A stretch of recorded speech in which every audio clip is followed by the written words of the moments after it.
session, right? Then we got a little Q&A afterwards. So we're going to talk about rhythms. So how many of you at the break talked with somebody and you were saying, "This is ridiculous. There's no way we can do all of this"? Anybody freaked out yet? There's a few hands that went up. A few honest people out there.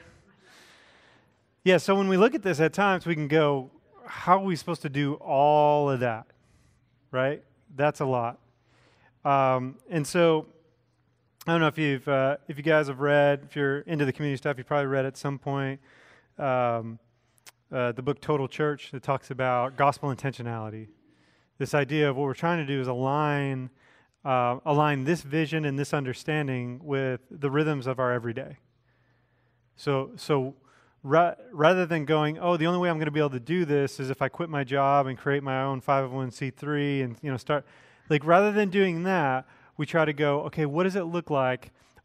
What are the natural rhythms of my life? Now, there may be some that I got maybe I'm wasting a lot of time and I need to rearrange some of that. But for the most part, we're trying to figure out how do we align those natural rhythms and then figure out where we can, where these things are they were right there. We just needed to be intentional. Okay? So that's the goal. So even something as simple as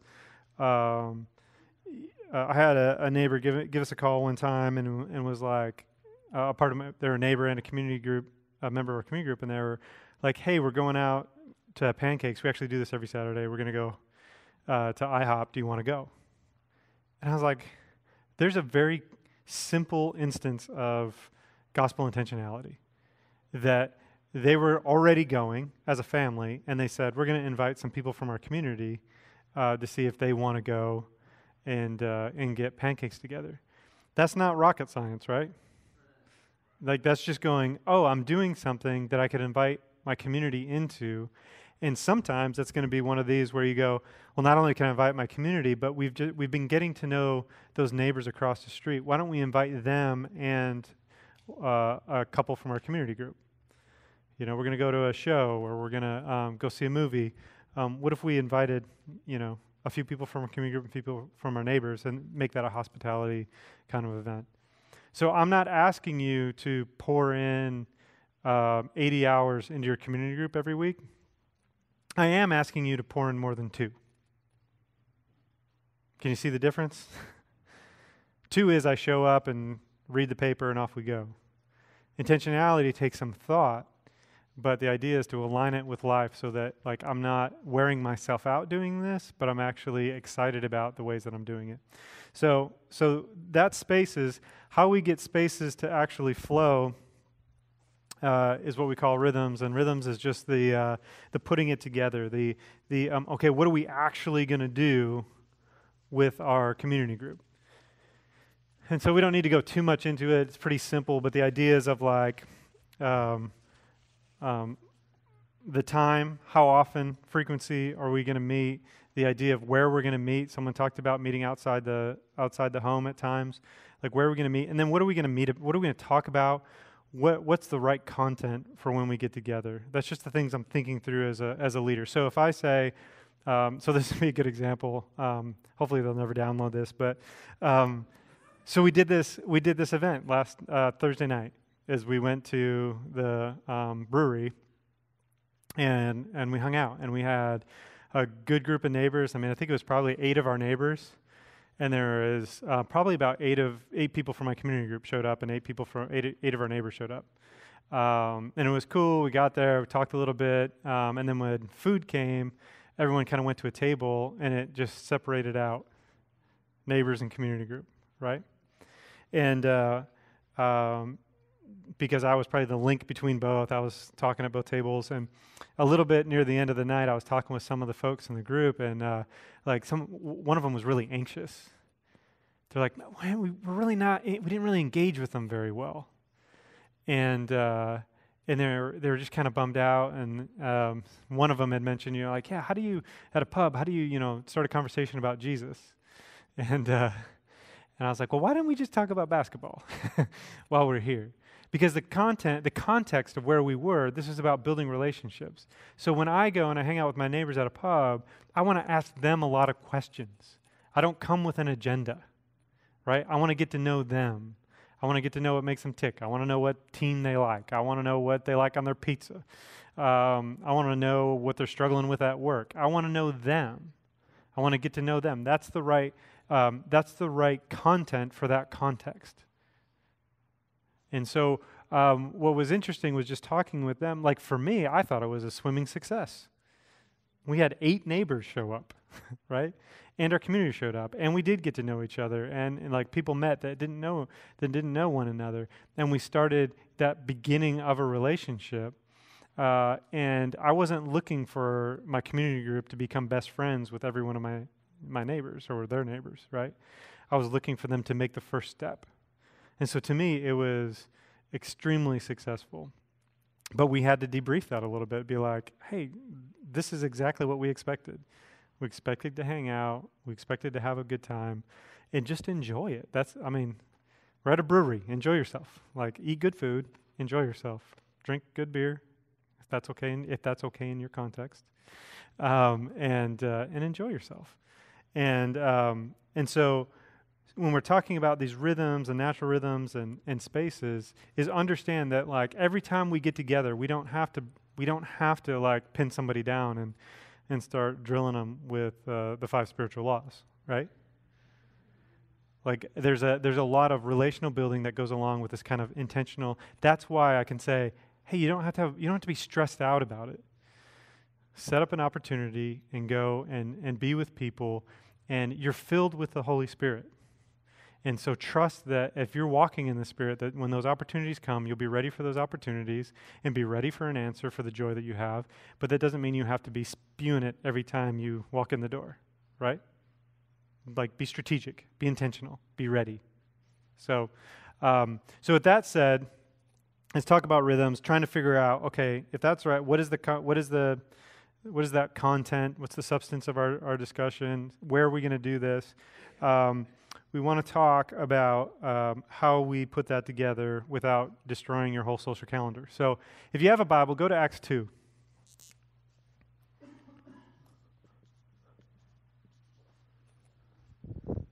So in Acts 2,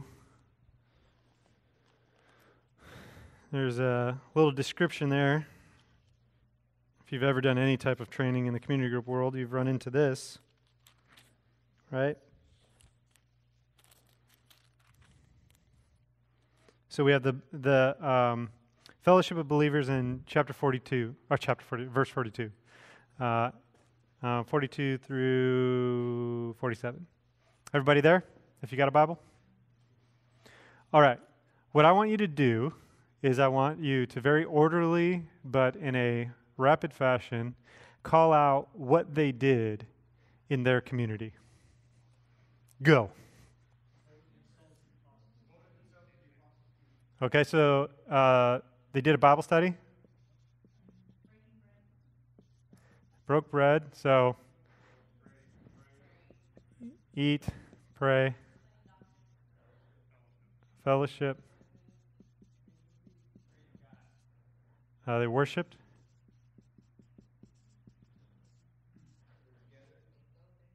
What was that? They shared. They did didn't they? So they shared their stuff.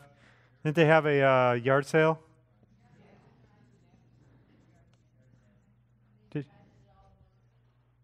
So they did a yard sale and they shared and helped each other out. So they did mercy. They shared with those who had need. Whoa!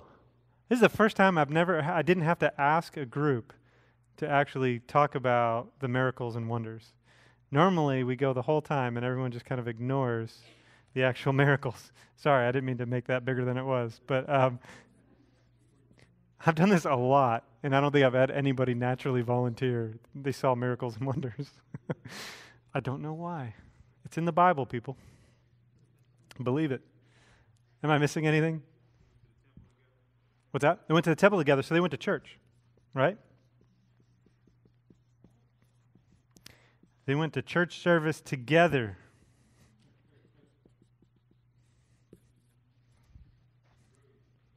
And they grew. How did they grow? Added to the number. So what does that mean? Mission, right? They were evangel. Like people were coming to know Jesus. They were fulfilling the Great Commission. Yeah, so they had a good reputation, and they saw fruit. Awesome. That's pretty close. So most of our groups are somewhere between Tuesday and Thursday from 6 to 8, 7 to 9, around there. Pretty close. So on that sheet of paper, page 6,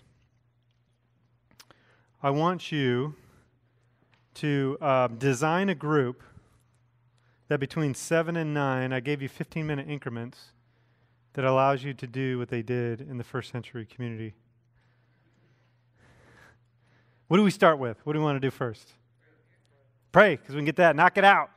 That's good. Otherwise, we have to throw a blanket on it at the end of the night. That'd be terrible. So it's just 15 minutes, pray. Eat, but we're going to have to eat something that's already cooked, right? Like maybe we'll do like bagels or something. Like, so you can use that you can use this to help your group understand, but for the sake of this, I think you'll get the joke, right? Is that we can't do what they were doing on Tuesday night from 7 to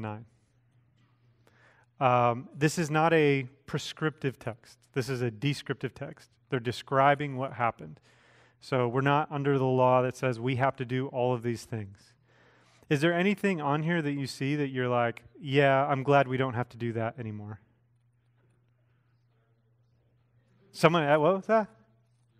Oh, the yard sale. Okay, someone doesn't want to do yard sales. That's cool. But what's funny about it, like, and I get it, it's a joke. But what's funny about that is, man, wouldn't that be awesome if when we had people in need within our community that we found, this isn't like you don't have to do yard sale, but they found a way, rather than just sending them to the church benevolence program, which most of your churches, by the way, their benevolence program is most likely already spent. Rather than sending them somewhere else, what if we met the need? What if I had to sell one of those 5 Apple products that we all have, to help out people in the community? Wouldn't you love that? How many of you would just, obviously, like if your group just did that without your leadership, saw a need in the community and they just did that, you'd probably just be crying. Even some of you guys that need to get in touch with their feelings, you'd weep, right? Because it would be beautiful. So there's nothing on here that we wouldn't want to continue doing, right? So the argument is we may need to figure out different ways to do this if we want to see more of this stuff happening. Now the good news is I have an amateur license in magicianry, and I'm going to show you how to triple your time in community without adding 1 moment to your day.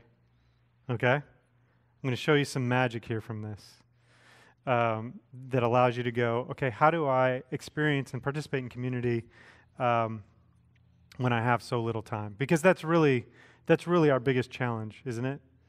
That people have so little time. We believe that time is what controls us. And unless we deal with this issue of time, we're always going to struggle with people participating in what we're trying to do. So we've got to show people that we are not bound, like time is not our master. Jesus is our master. Time is a tool. We don't have to submit to the clock. So a couple things that we can do. I don't think you guys believe I can do this.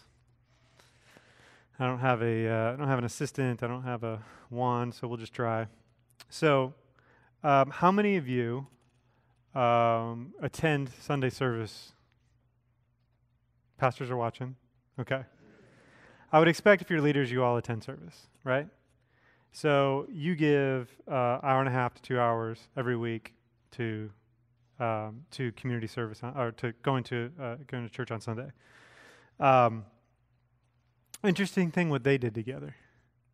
They went to the temple together, right? And maybe he was talking about all of the community did that. But how many of you, all of you went to service So went to a church service on Sunday. How many of you intentionally do that with your community group? You all sit together. You intentionally not travel, but you all show up and sit together and worship together. How many do that? So I got one. I got one. Got one. Okay. So is that surprising to you? It's probably not, because we're totally used to it. We think of the church service. We think it's like community happening, but we actually participate very individualistically. Like I go with my family, right? Drop my kids off. Me and my wife, we sit together, and we participate kind of somewhat corporately. But what would happen if we actually redeemed that time and we said, "Hey, for 2 hours in our week, so our typical week, we give 2 hours on Tuesday, right? This is typical. And this is our new week. What if we redeemed that time? What if we said, hey, we're going to take our community group and we're going to sit, in this section every week, and when you show up, we're going to be over there. If you get there early, we're going to check in with one another and pray for one another. If anybody's got anything going on, we can pray for that. If anybody sits in our section, we can introduce ourselves and invite them to our group. How do you think that would change your worship experience? Like, do you think that would be a good transition from yelling at your spouse in the car or yelling at your kids in the car to the worship experience, to actually sit down with your community who knows you? One of the things before we take communion is that if we've sinned against someone, we're supposed to go deal with that, right? We're supposed to address that, apologize before we take communion.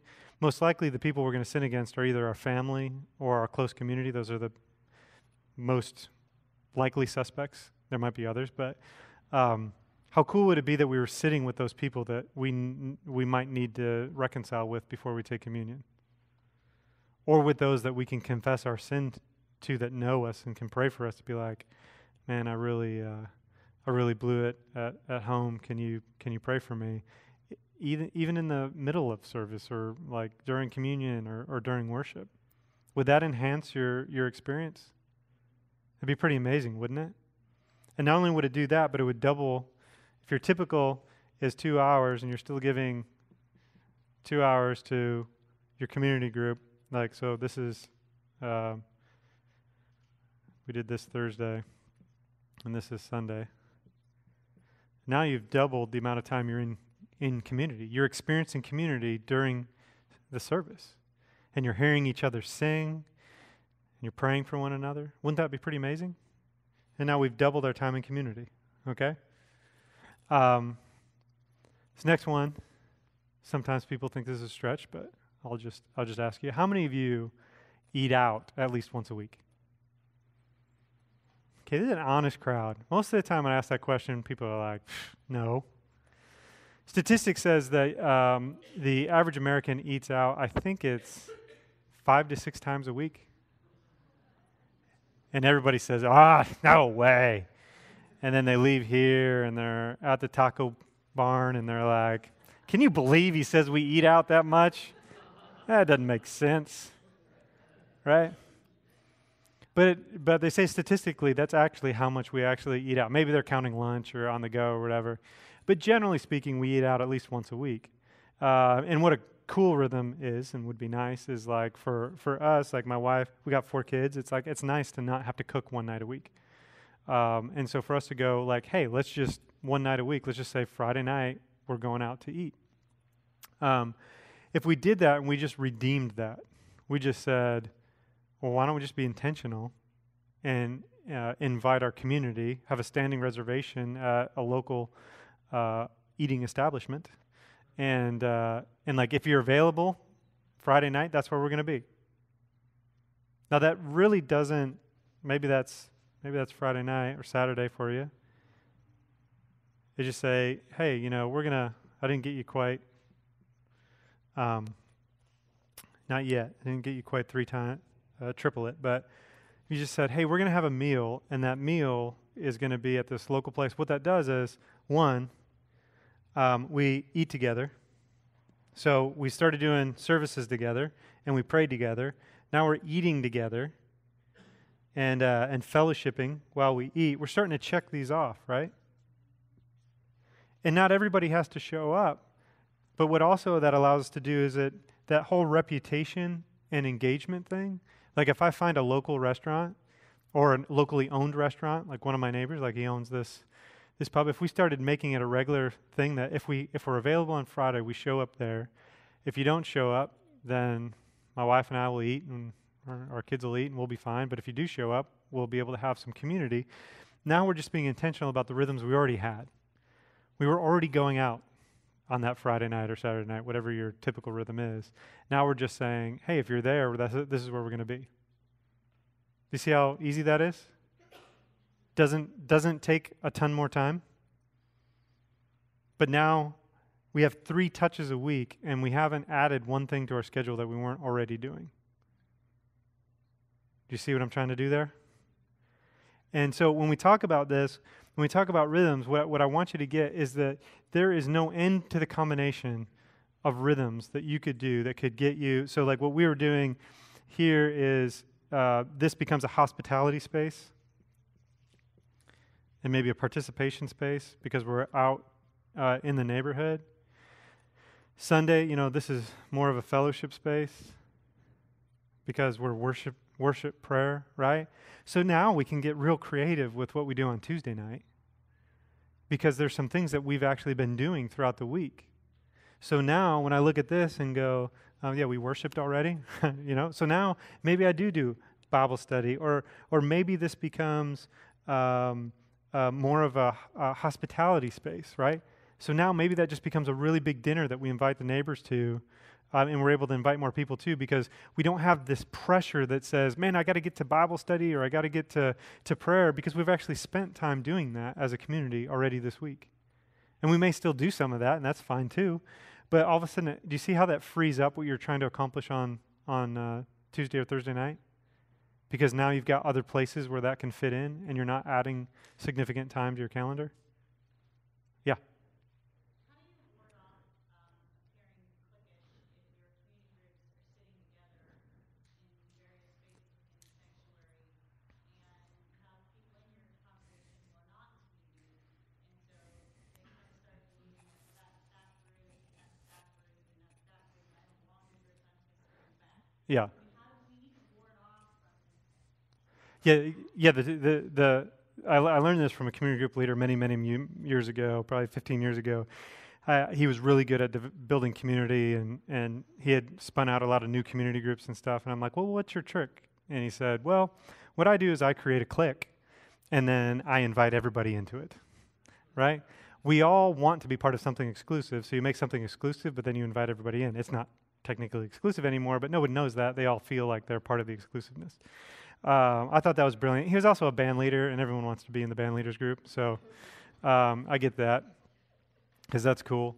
I think that could be an issue, but I've never really seen that be an issue. Like generally, I see lots of isolated pockets, and every once in a while I see, there's a group of people, they usually sit together. But I haven't experienced anyone go, yeah, the reason I sit alone is because because everybody's all clicked up, by community group. Cliques happen in social groups. Like that does happen. But if what we understand when we do this, when we do the Sunday thing, if we understand part of our togetherness is that we're on the lookout for people who are alone, especially if they're in our section. That's a really easy way to kind of make it like take ownership is we're on this section is a community group that says anybody that comes in here that looks like they're not connected to a group, we're just going to introduce ourselves, and we may find out they're in a group. If they're not, then we're going to invite them to ours. Even if they don't live in our neighborhood, they'll figure it out eventually, right? But at least they'd be able to come into our group and get connected. And if you see people that look isolated, then you start going, oh, like when we come together as Sunday is not the time that the staff is supposed to produce something for the congregation. The time is for the congregation to come together and to worship Jesus together, right? So we're all participating in Sunday service, including looking out for people who are new and connecting them into the body. And so this is a really cool way to make that very tangible. Like, this is how we all participate in it. Our groups are always on the lookout. And hopefully, now it's not, obviously, doesn't always work out, but hopefully that would reduce the amount of times that people actually end up being isolated, because there's actually something for them to connect to. So, okay, so this is one way. This is one way to start doing that. Now, what I've done in multiple groups, one manifestation of this is that what we found it very difficult because we want to integrate our children into what's going on. We found getting like deep, thoughtful conversation and Bible study sometimes was hard, because our kids are, sometimes they can focus, sometimes they're around yelling around and doing stuff like that. Anybody else have that problem? Nick had a great example of what to do with kids, and it was beautiful. My kids used to get really excited about community group night because they were like, movies! And then I realized, whoa, pastor's not doing a great job, is he? Because my kids think community group means movies. So they were being babysat by Pixar for a while, so I had to figure out a way to integrate them into the group. And so when we did that, it was great. They felt more connected to the group, but it also made it more difficult at times, especially when things were intense or when we really wanted to get into a deep discussion, right? So what we did is we took Thursday and we said, for the first hour and a half is just a meal, kids, family style, craziness, everybody have a good time. We'll do prayer in there. We'll have obviously opportunity for light discussion, but we're not going to go like inductive Bible study kind of depth.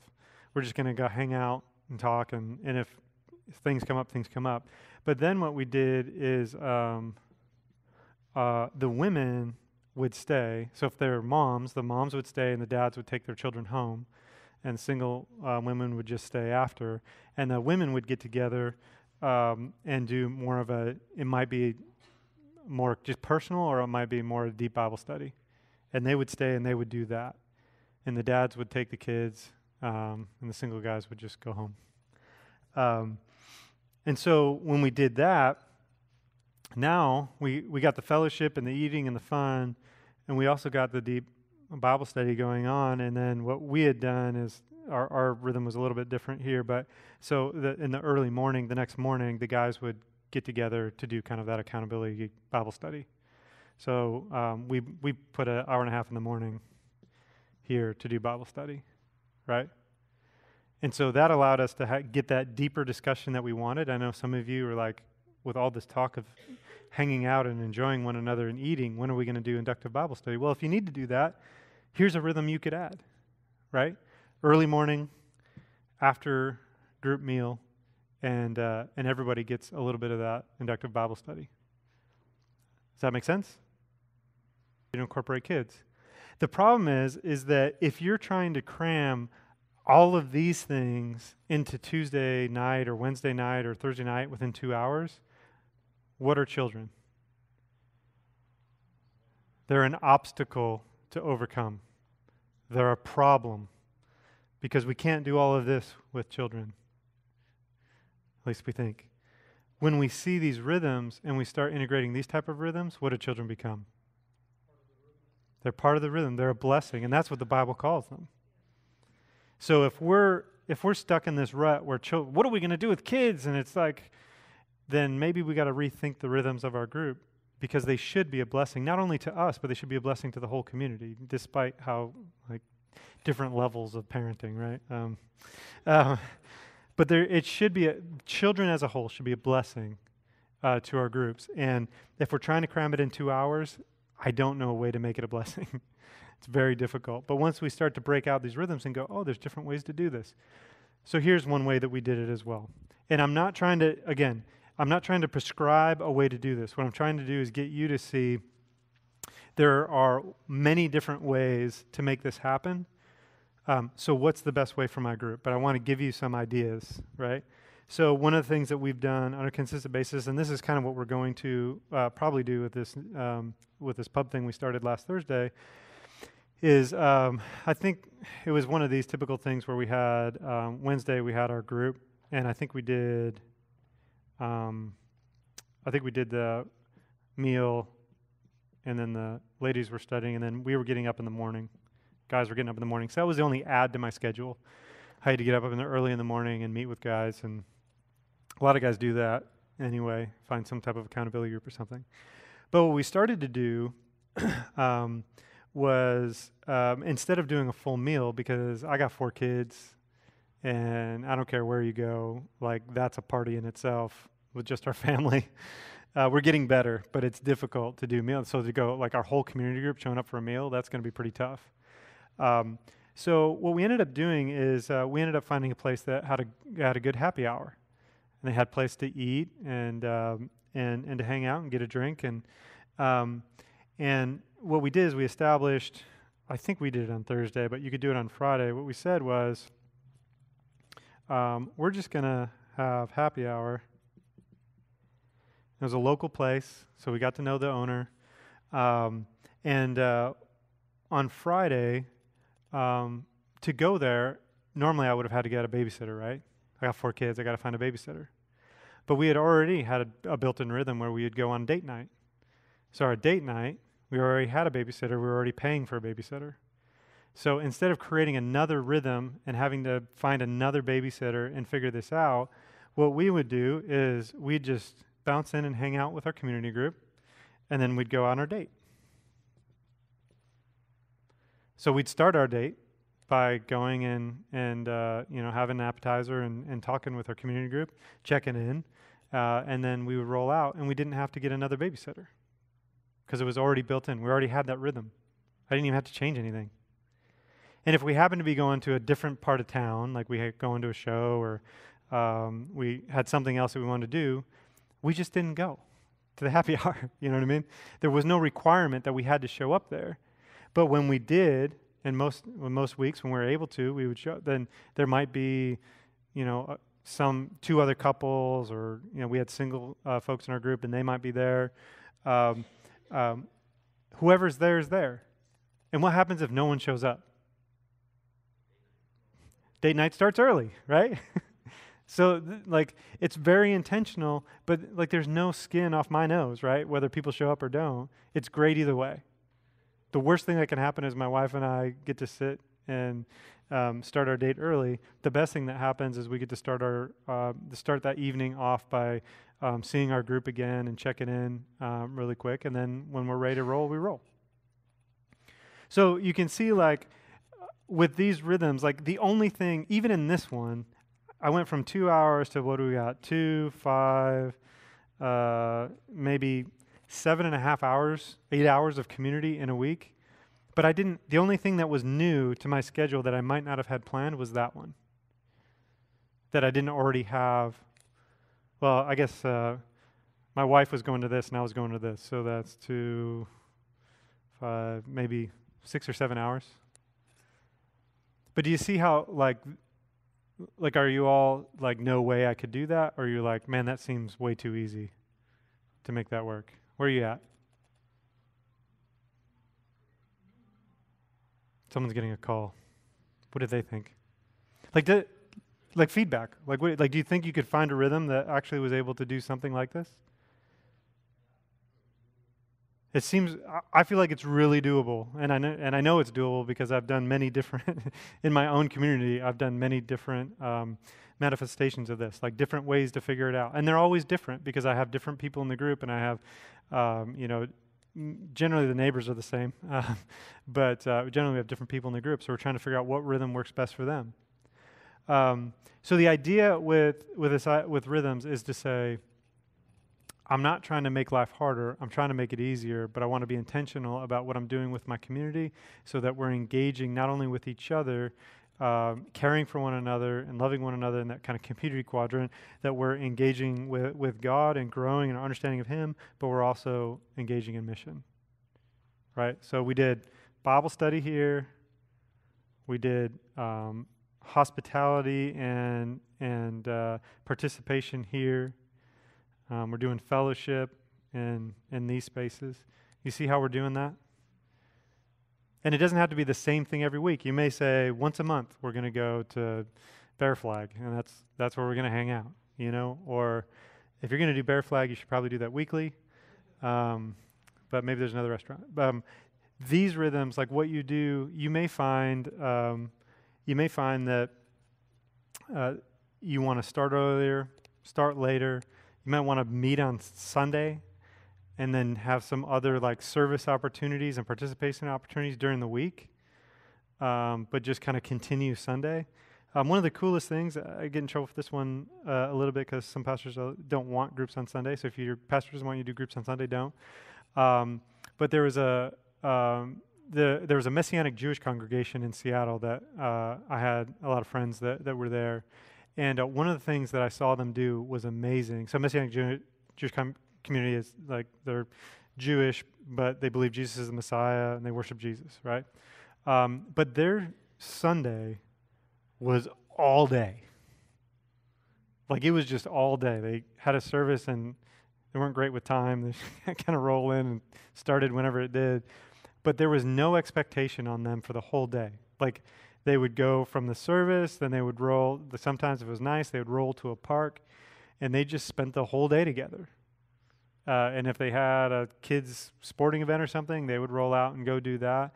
But I was amazed at how, like how they did community. It was just like, well, why would we do anything else? This is awesome.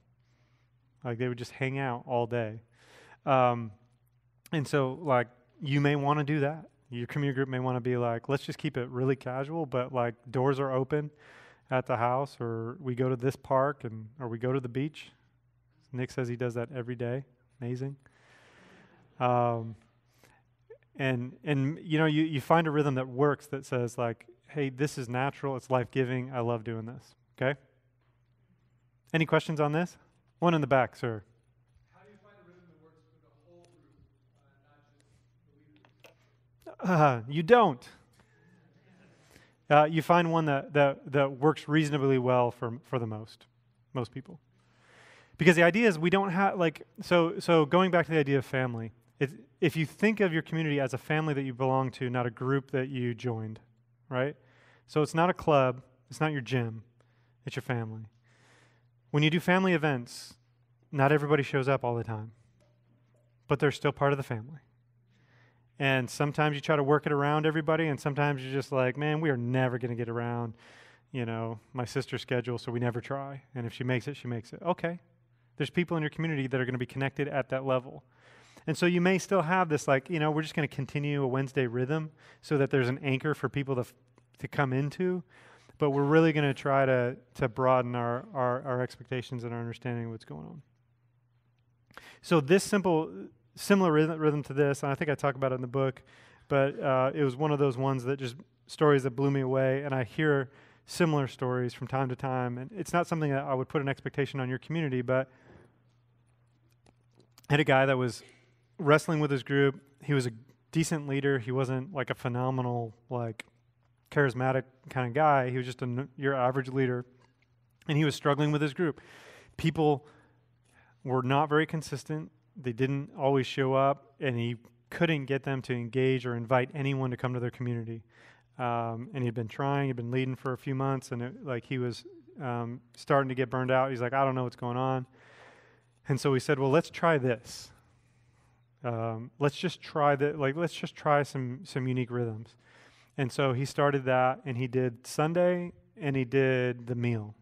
So they did Sunday, then they had their typical group on Wednesday, and then on Thursday or Friday night, I can't remember which, but they started doing a meal together as a group.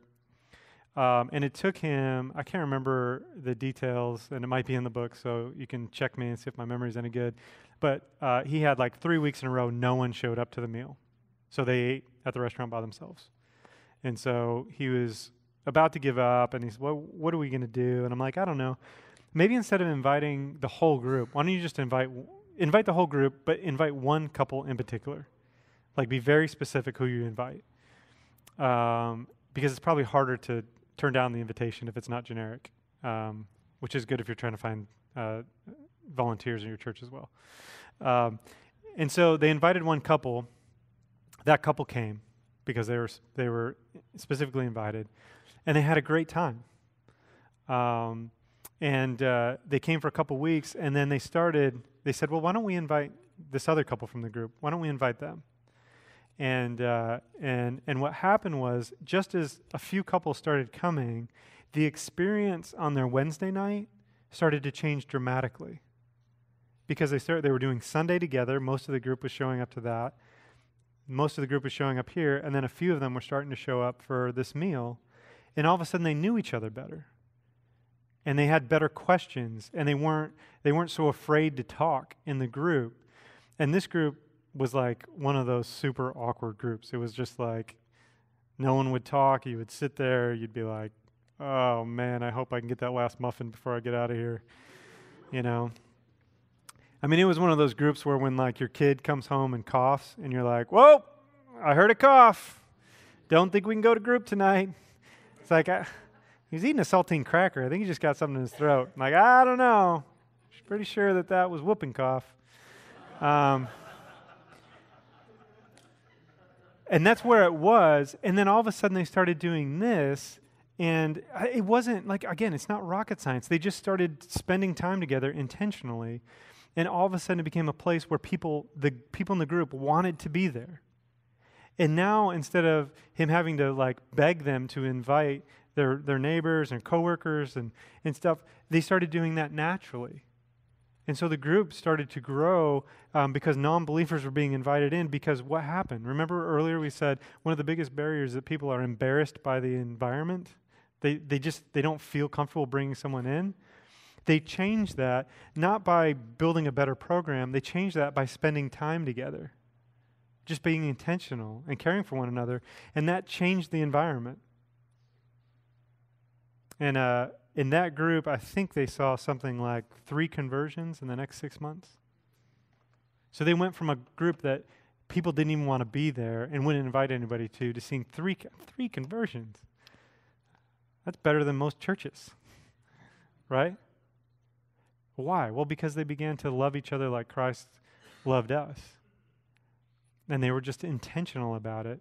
And that changed it. And I'm telling you, I know that that some of you might be on the edge of burnout, and you're like, man, I don't know if I could do anything. I'm just trying to survive. If you want to survive, change that experience. Make it life-giving. And not only will you survive, you're going to flourish. And your people are going to flourish. And that's going to be the most life-giving thing you can possibly do for your group. Amen? Q&A. Let's do some questions. Yeah. Speaking of rhythms, how do you deal with like session lengths or holidays, summer, and roll through that? Yeah, so there was a question I actually had with the group at lunch was, what do you do like in the summer? And there was a discussion, do you take a break in the summer? And some churches take breaks in the summer. My gracious answer to breaks in the summer is that if you're anything like me, and when you get to summer, you stop sinning and you stop needing community, then by all means take breaks, right? If your need, right, if your need for community is no longer there, I'm not saying that there's never a time for a break, but if community is a family, then family is family, right? And we're always there for one another. If we think about it as an event, and we start thinking about when do I get a break, if it's family, then what we do is like, man, sometimes it's like, I just need my brother to carry this for me for a week, like, and that's okay. But I don't necessarily take like 3 months off, right? Now, if you're at a place where you really like for other reasons, you're like, I just need to step back and let somebody else do it, that's fine. My encouragement is we're talking about finding natural rhythms of life. And so if you are anything like me, which you probably are, is that your rhythms change in the summer. Things change in the summer, right? So if your rhythms change in the summer, change the rhythms of your group in the summer. Don't kill it. Like, don't end it. Don't stop it. Just change the rhythm. So when our summer comes, it's like people are on vacation, so whoever's around, there's opportunities to get together. Those getting togethers, most of the time, are going to be barbecues, I mean, that's just what they're going to be. Like, if you're wondering if the pastor gets out and does inductive Bible studies in the summer, I do not. When people come over, it's like, man, we just hang outside, the kids play, we have a good meal, and I don't need a break from that. You know, sometimes if you're hosting at your house, you may need a break from that. Your wife may need a break. Like, people are always here. Then you go, let's just do that at the park. Let's find a park and we'll all go there. Or we'll go to the beach. We'll all go there. Let's just have a meal. Let's change the rhythm. But the idea, a lot of this stuff for me, you know, I joke about it a little bit, but a lot of it is like, what do we communicate? Right? People are picking up on our community. So when we say, don't meet for the summer, what we're communicating is, this is an event that you attend, and the event is not going to occur during the summer. And what I want to say is, no, this is a family. And in a family, we figure out, you know, we change our rhythms during the holidays. You know, so for us, like, when the holidays come, yeah, half the group might be gone. So what do? Well, whoever's there, whoever's still around, invite them to Thanksgiving dinner, right? Because they may not have family near you. But the whole group's not coming because most of them are traveling, right? And so you figure out, okay, what makes sense? What's just common sense for how we can engage? And if that means, like, you know, we have 2 weeks where we don't do anything that's very organized, that's totally fine, right? Like that's totally legit to do that. But what I want to get us into this idea is, like, what we're trying to do is trying to figure out how we all do this together, and not put it in event language, because I think our people pick up on that. Does that make sense? Yeah. And you know, y'all free to disagree with me. That's cool.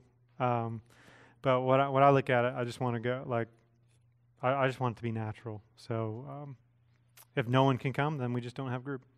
We just don't hang out. Yeah.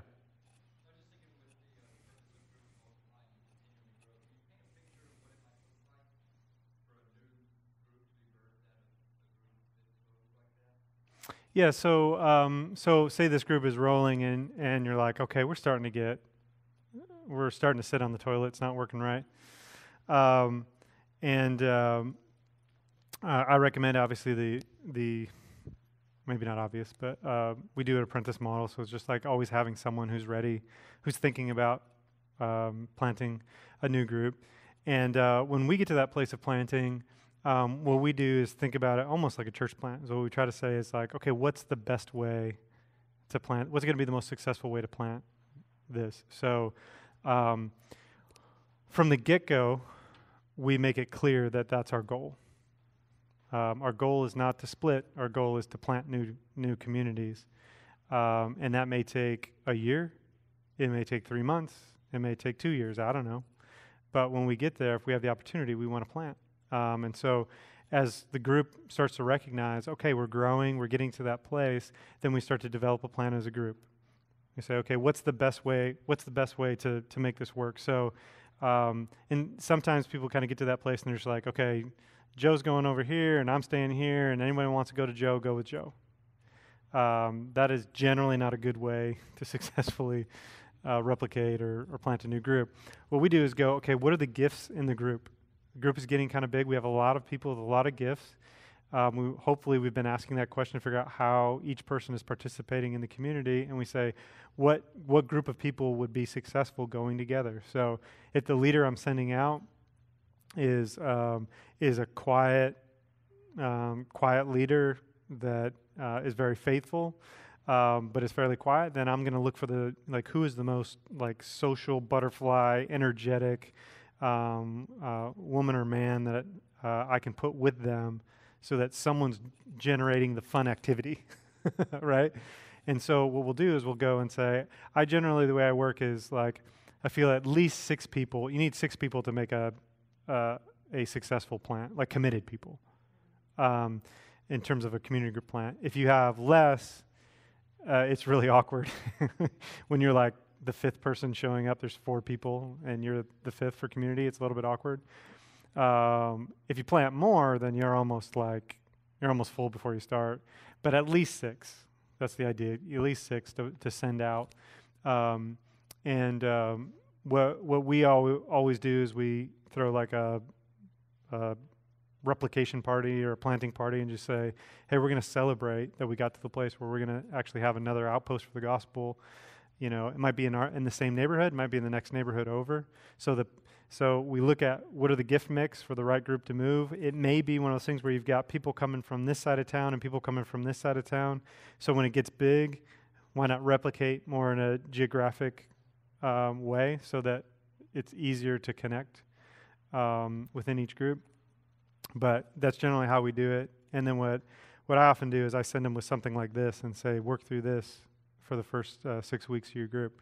Work through a plan that you guys are thinking through, spaces and rhythms, and build it so that it's life-giving for you in your neighborhood.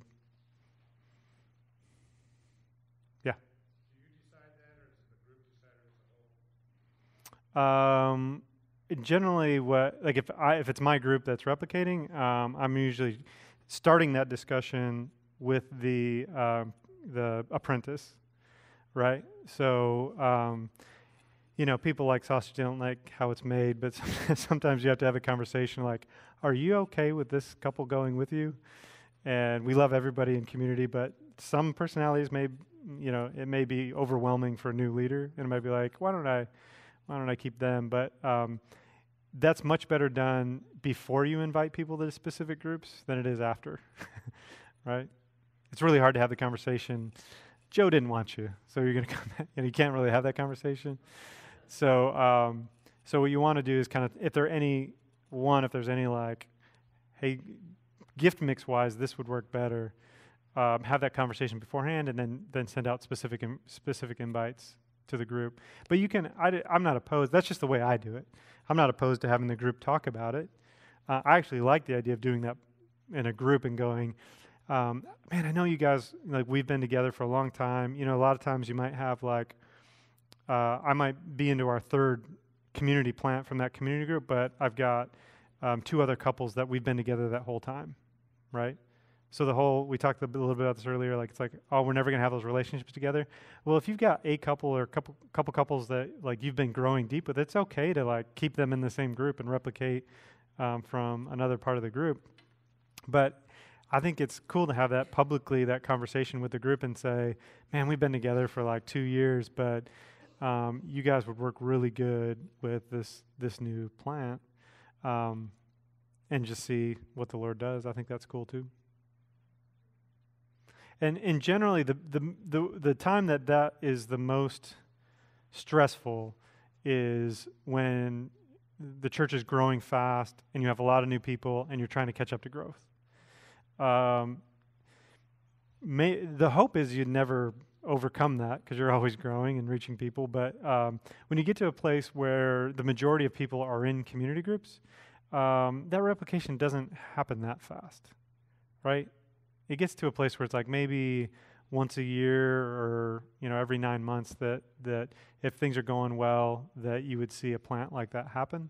And so there are times, if your church is growing fast, that you may have a year where it's like, man, we replicated 3 times this year. That's not the goal, but we want to be open to what God's doing. If God brings that many people, then we go with it. If God doesn't bring that many people, we're cool with that too, and we'll keep going and trying to reach more folks.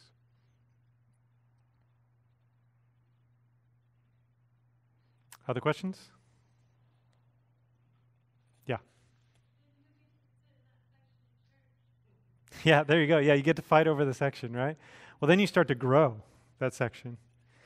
So when we have groups that plant off, one of the things we like to do is it's like the family reunion. So especially when we talk about summer rhythms, that when summer comes around, it's like, hey, let's do a big deal at the park, and let's invite all of those groups that have branched out from us, right? And then all of a sudden you start bringing that back and having, like, how have things been going, so like we'll do things like neighborhood parties in the summer as just a initiative of the community groups to engage with people. And when we do those, sometimes groups group up and do it together. So 3 groups may do that, and that's one of the ways that we stay together as groups that have branched off from each other.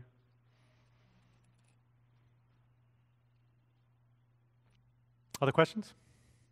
Yes, sir. I was, yeah.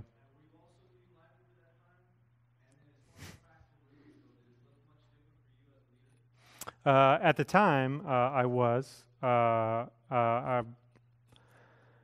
was an engineer for about 9 years, and I started helping the church in developing community groups that I was at for probably 5 of those years. And before that, I wasn't married yet, and I was doing like college career single stuff. So I was very active in the church. But at the time, we were at the early day, we were just doing like the typical, this is what a small group does, kind of Bible study thing. We even had guitars and music, which, if you can pull it off, God bless you. I'm amazed at how many people cannot carry a tune in community groups. Like it's amazing, but they try. They still try. So we don't do that because it's weird to people. But you can. But it was actually through kind of that, like it was kind of developing that trying to figure out how to do this and balance life. I can't remember, what was the second question? Just how that looks different.